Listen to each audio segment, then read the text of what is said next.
Okay, here is a little lesson, kind of a really intro to, you know, playing the changes a little bit in a blues. So let's explain what that is, first of all. Usually in a rock solo or a jazz solo, not jazz solo, rock solo or blues solo, um, you know, the way I always describe it is you're shooting a stationary target. The key stays constant, and your scale that you use stays constant. So if you're playing an A blues, you're playing the A minor pentatonic scale, that'll get you through the whole thing. If you're playing a rock song in A minor pentatonic scale will get you through the whole thing. We started adding a little bit of flavor to some of that stuff by incorporating both the major and minor pentatonic scales together, called the hybrid blues scale.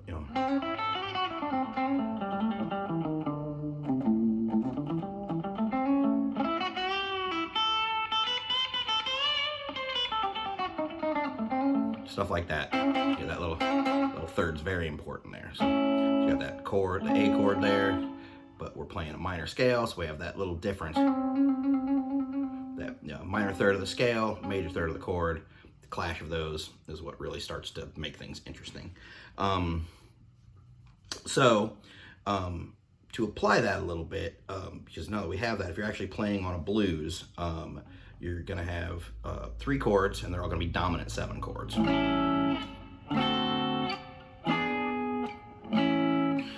Dominant 7 chords means, this is, if you don't know the theory, don't worry about it too much.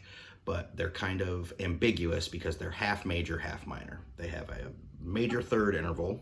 The third is a very important defining interval of the chord. And then it has a minor 7, which is another defining interval of the chord. So one's major, one's minor. And so you get something that is a little tonally ambiguous. And you have that really spicy sound because of this little thing right here in the middle of that chord.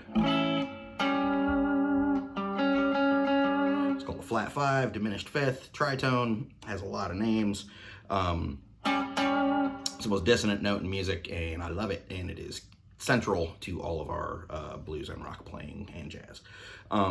So this concept of playing the changes is a jazz concept that at its most base level you can apply as a rock or blues guitar player, and it adds a lot of really cool texture to your playing and kind of elevates what you're doing a little bit.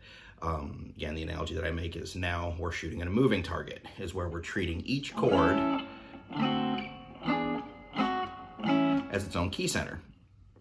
So we're playing notes that match the chord. The idea with that is that it's, if you were to truthfully play changes like a jazz guy does, you could take out the backing track and you could still kind of hear the chords go by, because they are focusing on something called guide tones and outlining the chords. So we're going to do that a little bit. It's, we're not going to go fully into the jazz side of it, but just kind of how to just get a little touch of that flavor into what you're doing. So what we're going to do is on our 1 chord here in a blues, which would be your A7, you can play anything you want: minor pentatonic, major pentatonic, or a mixture of the two.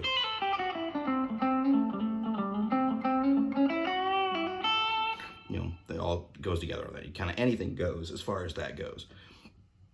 However, you don't want to do that as much when you hit the 4 chord, because the major third you hit is the major 7 of that D chord rather than the minor 7, and that's going to clash bad, but not in a cool way that we like.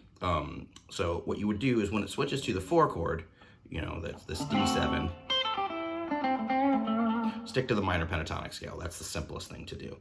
And same thing when you go to the 5, stick to minor pentatonic. So the 1 chord is really where you want to kind of mix and match those major pentatonics.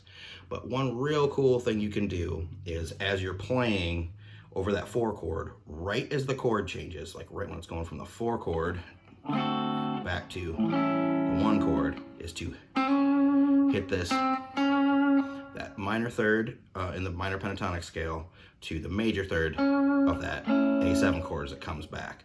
Something like It's something like that, you know.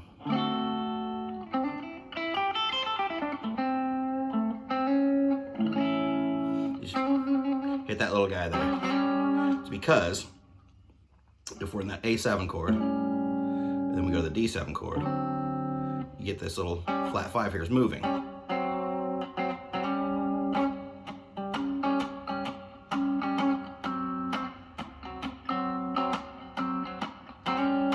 Even though we don't have the root notes there, you can still kind of hear that chord movement. And what we want to do there is nail that, because at this moment, that minor third in the scale is the minor 7 of this D7 chord. And then a split second later, if we move that up a half step, that flat 5 moves up, and that flat 7 of the 4 chord becomes the major third of the 1 chord. It sounds really nice when you hit it.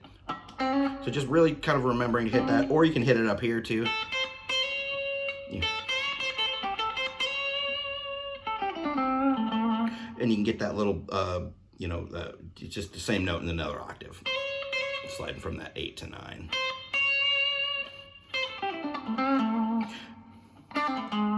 I won't go too crazy on the 5 chord yet. One strategy you do have on the 5 chord is to just move your minor pentatonic scale up a whole step. It's a Hendrix thing that he would do. And you know, just basically play that minor pentatonic scale over that 5 chord, that E7 there.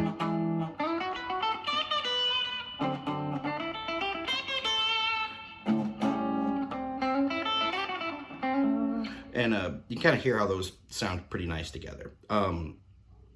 Another option you have, this is kind of a cool little thing to do, is you alter the pentatonic scale by 1 note when you go to the 4 chord to better outline that, that D7 chord.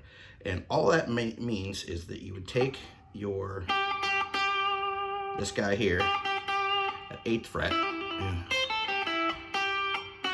you lower that down 1 fret. So and the same note, you would lower this guy, this 5th fret here on your D string down to the 4th, and then you get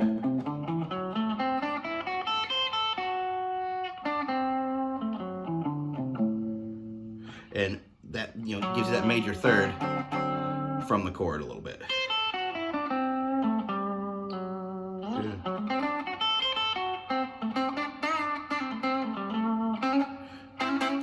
Back to that guy, and you can do that over the 5 chord too.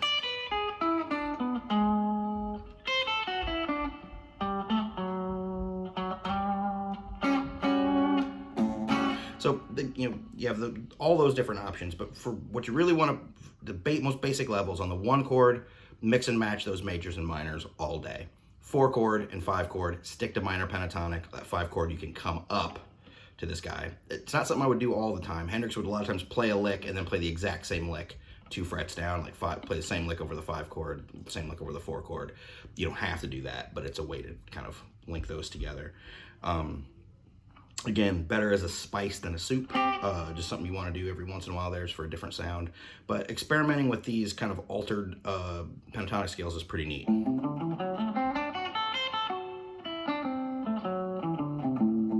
So it's 5-8, 5-7, 4-7, 5-7, 5-7 B, 5-8 up here.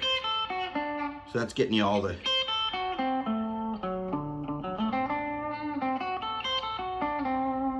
all the notes of that D7 arpeggio. Eventually, like, I don't think of them like that. I go more to the arpeggio, but that's kind of a different lesson.